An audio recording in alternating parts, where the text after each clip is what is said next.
잠시 한눈을 판 사이 갑자기 누군가 그녀에게 도움을 요청합니다.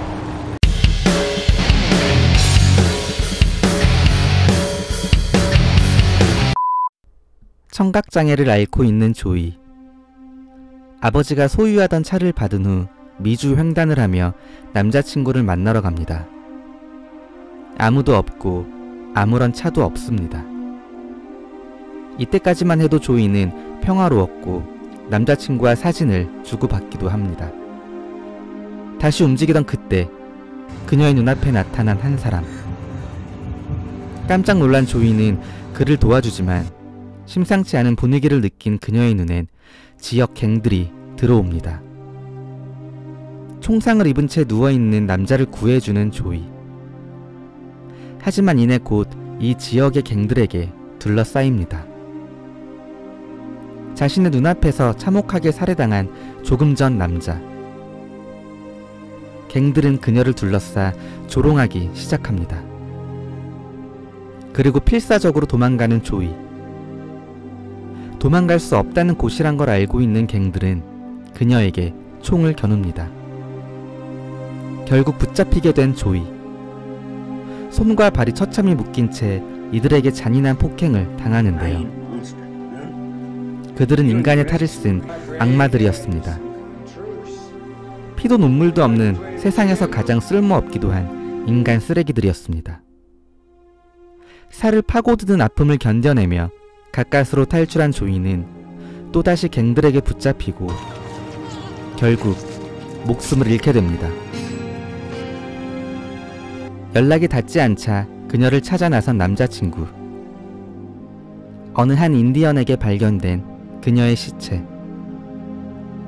이곳의 한 인디언은 파묻힌 그녀를 땅속에서 꺼내 어느 곳으로 데려갑니다. 하지만 이미 그녀는 죽은 후였습니다. 인디언의 보살핌, 그리고 그의 주술에 결국 목숨이 끊어졌던 그녀는 되살아나게 됩니다. 바로 인디언의 주술로 말이죠.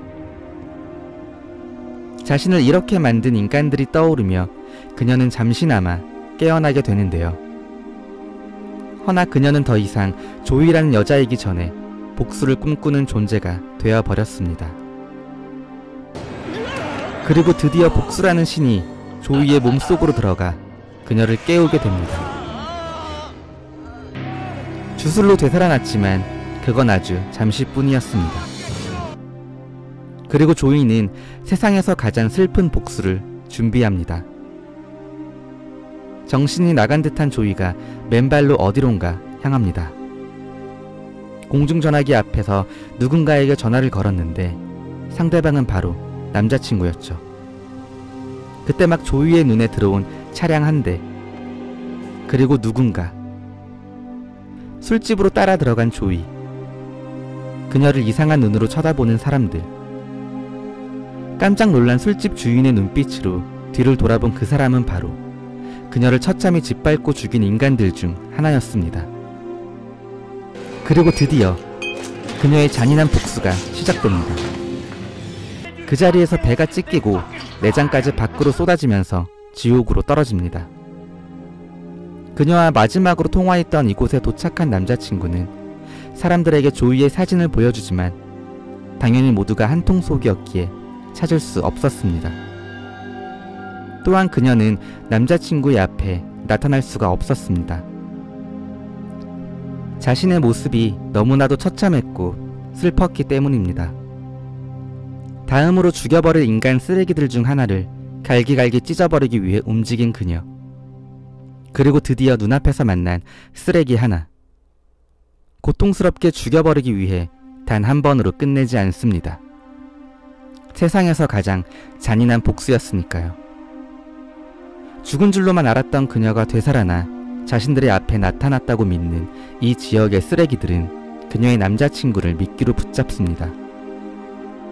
아직도 무엇을 잘못했는지 감조차 잡지 못하는 인간 쓰레기들은 또 다른 인간 쓰레기를 찾아가 그녀를 한 번에 죽일 총을 받으러 가는데요.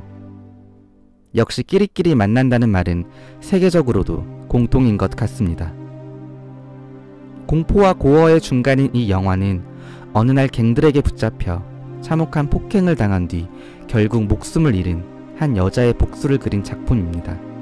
세상에서 가장 슬픈 핏빛 복수를 보여주는 이 영화의 관전 포인트는 얼마나 잔인한가에 대해서만 집중하지 않고 그녀가 어떻게 이런 사고를 당했는지, 사랑하는 가족과 남자친구를 눈앞에 두고도 뒤돌 수밖에 없었던 그녀의 심정을 이해한다면 이건 분명 공포영화라기보단 너무도 슬픈 영화입니다.